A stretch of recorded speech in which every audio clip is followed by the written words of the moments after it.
लहानांपासून मोठ्यांना आवडणारं ज्वारीचं पौष्टिक थालीपीठ कसं करायचं ते आज आपण पाहणार आहोत। त्यासाठी आपण घेतलं आहे 5 ते 6 मिरच्या, लसूण, जिरे, ओवा, तीळ, हिंगडी, मीठ आणि दुधी भोपळा जो आपण किसून घेणार आहोत। त्यानंतर मेथीदाणे अर्धा चमचे, उडीद डाळ 2 ते 3 चमचे, त्यानंतर ज्वारीचं पीठ 3 वाटी, 1 ते 2 चमचे तांदूळ पीठ आणि 1 ते 2 चमचे हरभरा डाळीचं पीठ। तर इथे मेथी मंद आचेवरती भाजून घेणार आहे।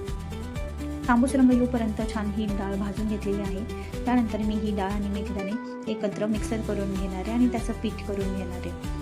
इथे मिक्सर करून झालेलं आहे, तुम्ही बघू शकता की मी हे बारीक पीठ त्याचं करून घेतलंय। त्यानंतर मिक्सरमध्ये घेतल्या मिरच्या, हिंगडी, लसणाच्या पाकळ्या,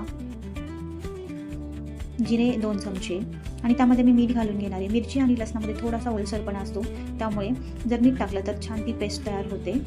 इथे मी मिक्सर करून घेतला आहे आणि मिरचीची आणि पेस्ट तयार झाली। त्यात कोथिंबीर घालून परत एकदा पेस्ट करून घेतली। तर इथे पिठामध्ये मी घेतला दुधी भोपळ्याचा कीस, 5 ते 10 मिनिटं आधी करून ठेवल्यामुळे थोडासा तो काळसर पडलाय। त्यात घेते तांदळाचं पीठ, त्यानंतर हरभरा डाळीचं पीठ, उडीद डाळ आणि मेथी डाळीचं पीठ, त्यामध्ये बारीक चिरलेली कोथिंबीर टाकून घेते आणि त्यानंतर तीळ, ओवा आणि मीठ हे सर्व एकत्र करून घेते। त्यानंतर मिरची आणि लसणाची पेस्ट मी ह्याच्यामध्ये ॲड करते, हिंगपूड टाकते।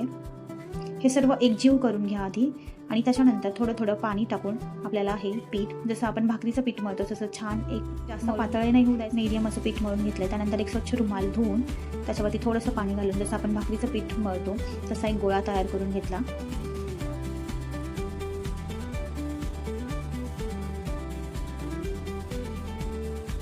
तर इथे हा गोळा तयार झालेला आहे आणि आता मी माझं थालीपीठ छान थापून घेत आहे। इथे माझं थालीपीठ पूर्णपणे थापून झालेलं आहे आणि त्याला मी आता छिद्रे करून घेते आणि रुमालावरती साईडने थोडंसं पाणी सोडणार आहे, जेणेकरून थालीपीठ टाकताना ते रुमालाला चिकटणार नाही।